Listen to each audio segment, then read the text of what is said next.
Hey guys, welcome back. This is my review of Married at First Sight Season 10, Episode 13, called Secrets and Lies. If this is your first time here, welcome.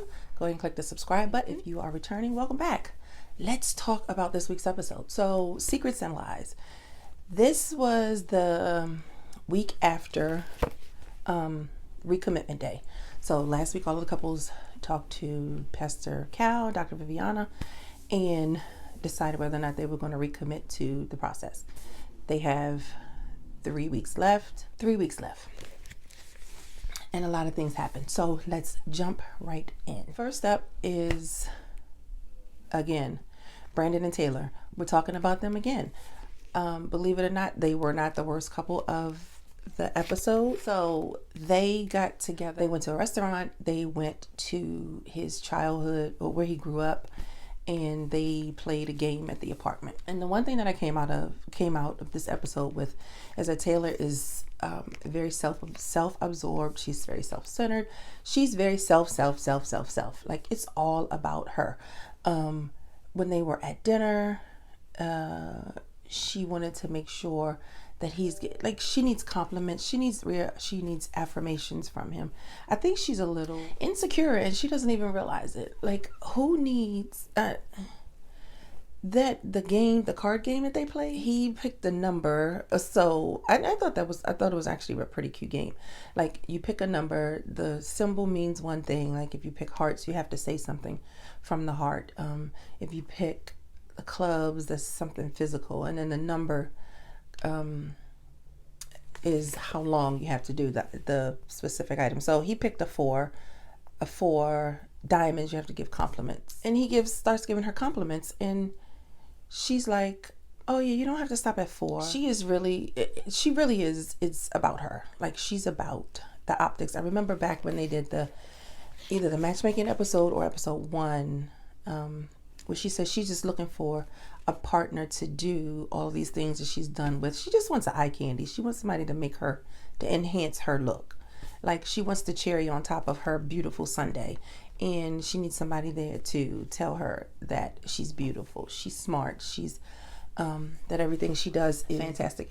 Brandon is really reserved with that. And granted, Brandon has not been my favorite for several weeks. But I can tell that he is like, I'm not into this. I can't be stroking this person's ego all day, every day. And that's what she needs. She doesn't want a husband. She wants a hype man. And Brandon's not that. The other part of the card game, she when it came time for her to give him compliments, she made those about her. Like, she's like, I like the way that you do such and such for me, or the way that you compliment me. That's not a compliment to him. And I think he's processing. She's shallow. She's very shallow. And he sees it now. So again, my opinions of them have not changed. Let that rest. Let that relationship rest. Jessica and Austin. So, like I said yesterday actually, because I did my review from last week's show. I posted it yesterday. But like I said, they are on the verge of love, and Austin says he's crazy about her. He enjoys being with her, being around her. He loves waking up to her, They ran into a little bit of a wall because his job is requiring him to travel more than what she expected. So he said out of a month, he could travel 3 weeks. That is quite a bit.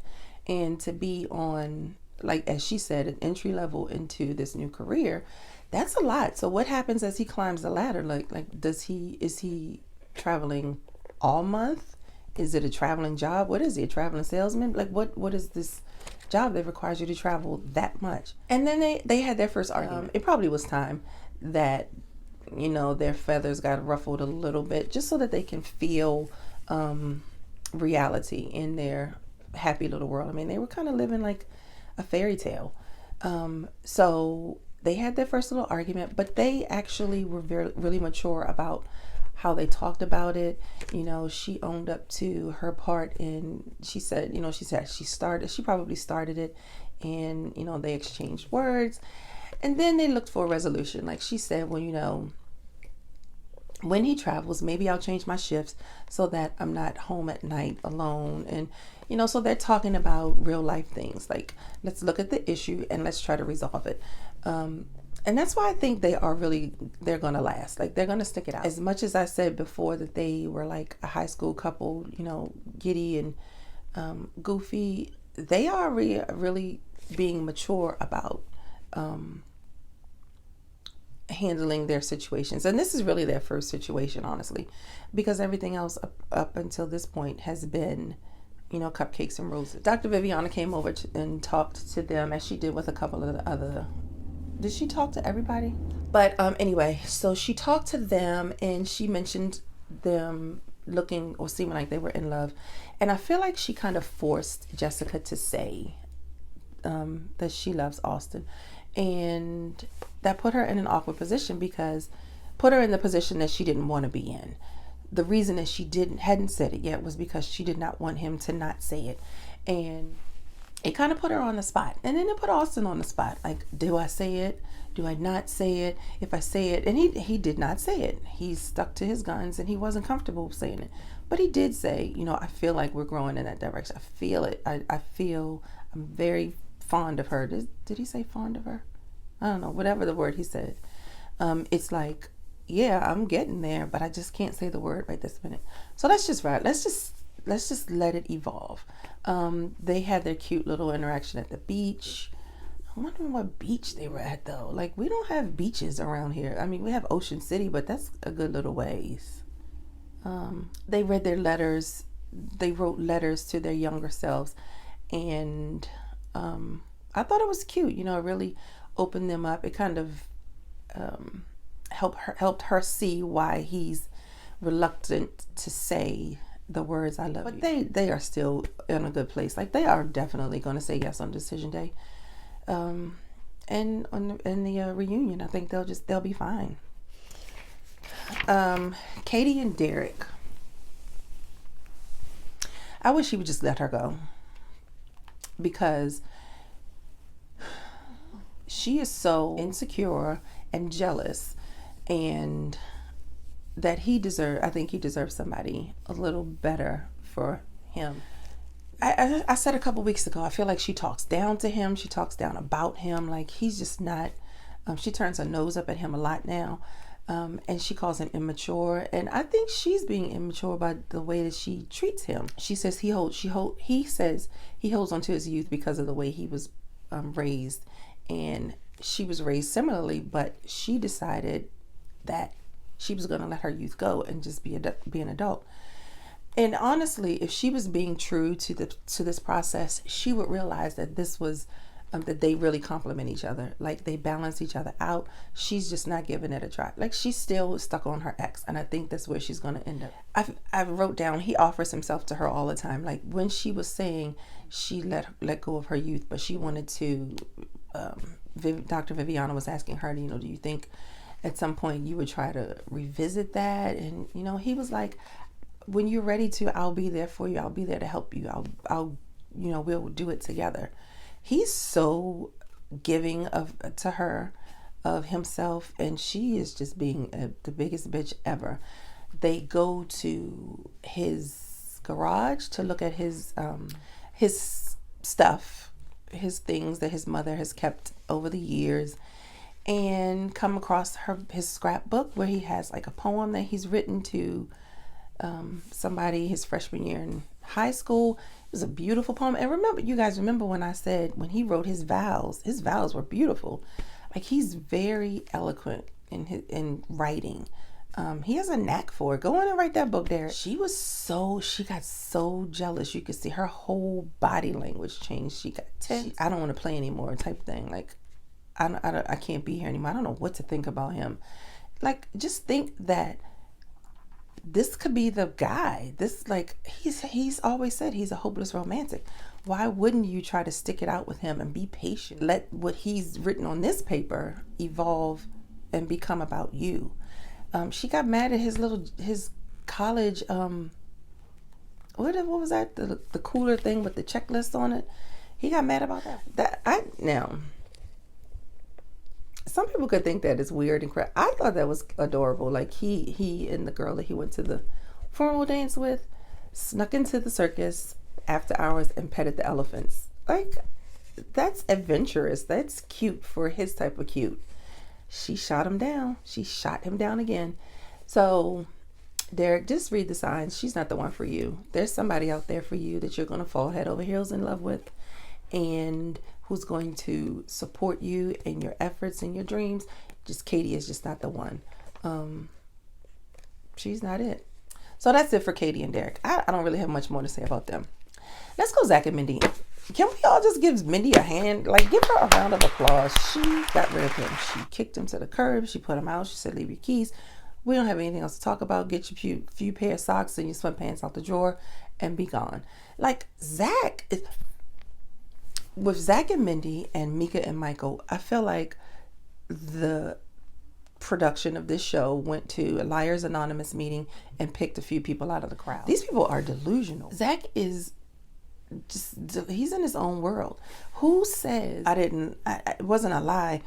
It may have been misleading, but it wasn't a lie. You know who says stuff like that? Liars who lie about lying say stuff like that. He's just his statement about, well, Mindy and I aren't seeing each other anymore, just kind of sums up how he has felt about this whole thing, that they were just kind of hanging out, they were dating, they were seeing each other, and that's all it was to him. Mindy, she was talking to Dr. Viviana, and she had her divorce party.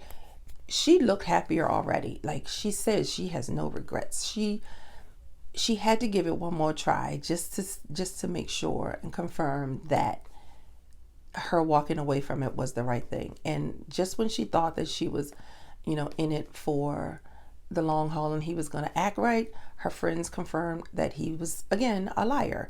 And her friend Lindsay, who is not her friend, I hope she whoops her ass. How is this your friend? How can you trust her around any of your other relationships? Well, she did this to the person that's your husband. I don't care if we just met 5 minutes ago. You injected yourself into my relationship with my husband. My husband, he wasn't just a new boyfriend. Like, I really hope they go to blows. I hope it's like an after show or something and they just I would love to see that. But I digress. Mindy looks happy. She had her divorce party. And I think she will be better from this. She'll come out. She's coming out on the other side better and stronger and more confident. Like, she called Zach out on every step of the way, but she knew he was lying. She called him on it, and I think that's what he needed, and I think that's what she needed to confirm that she's stronger than this. She can handle this, and more power to you, Mindy. Good girl, go get it, is all I can say. Go out there, find you that good man, and the one that you deserve. Zach, you can kick rocks. That's all I can say. And finally, Mika and Michael. Michael was another one of those people that they picked up at the Liars Anonymous meeting because, listen, we all know that Mika is a strong-willed. She has a hard outer shell. She can come off aggressive and even judgmental. But the girl is not stupid. She knows her shit. She says, I have a math degree. I know, if it's one thing I know, is numbers. He tries to pull this bullshit on her about, this is the salary, but this is it after the taxes. And sir, he knew she was going to call her out on it when he sat down on the bed. And I have to give her props when she deserves it. Like, when they were sitting on the bed, when she brought up the conversation about finances, she reached out to hold his hand. When he was got confronted on the couch, she moved in closer to him. And she reached out and talked to his sister, which, when I said this before, when you if you have to talk to somebody about what's going on in your relationship, talk to his people, talk to your spouse's people. She talked to his sister because who knows them better than their family. And even in that conversation, his sister, I don't want to say she tried to defend him. She became the big sister, first of all, which I get. You go straight into defense mode, but she also kind of tried to make excuses a little bit. Like, she was like, well, if he was here, would he say? He probably would say he wouldn't say it was lies. He would say it was exaggerations. Like, it's a lie. It's a lie. It's a lie. I don't care how you look at it. You can look at it with glasses on, off, shades, contacts, through whatever. It's a lie. He's so, I mean, I'm glad that it came out that he's created this person. He created this person to be for the public because he was ashamed of who he really was. And he admitted it. But I feel like if you're an adult and you realize that this is a problem, this is something that you deal with, then you have to seek help for it, because it's not anything that you're going to resolve yourself. We all see, and we've seen that this is his go-to when he feels that his real person is being questioned or is not good enough, that he goes to this facade that he's created. He's this guy who has this great job. He embellishes his own lies. Like he said at one point, he got a new job as a principal. Oh, but then it's double my salary. It's double the salary that I was making when we first started the process. You didn't have to add that. Let's just start with, you got another job. MEKA is right. He needs help, and he needs help beyond her. Compulsive lying is a real thing. And I really hope he gets it. I hope he can look back on this and see that, yeah, I do this, and I'm going to go get some help. I don't think they're going to make it. I don't think they're going to make it. Zach and Mindy are over. Good. I don't think Brandon and Taylor are going to make it. I don't think Katie and Derek are. So out of 5 couples, they increased this season to 5 couples. And out of 5, I think we might get 1. Guys, let me know what you think in the comments below. But all right. Guys, don't forget to subscribe, like, click the notification bell. Stay safe again. We're all dealing with this social distancing and quarantine and isolation and all that type of thing. But don't forget to, reach out to your friends and family virtually. I've had a virtual happy hour. I've had a virtual lunch with some coworkers that I haven't seen in a couple of weeks. And I have another virtual happy hour tonight. So reach out to friends and family. And with that, I'm going to sign off. See you guys next time. Stay safe. Wash your hands. Don't touch your face. All right, guys. Bye.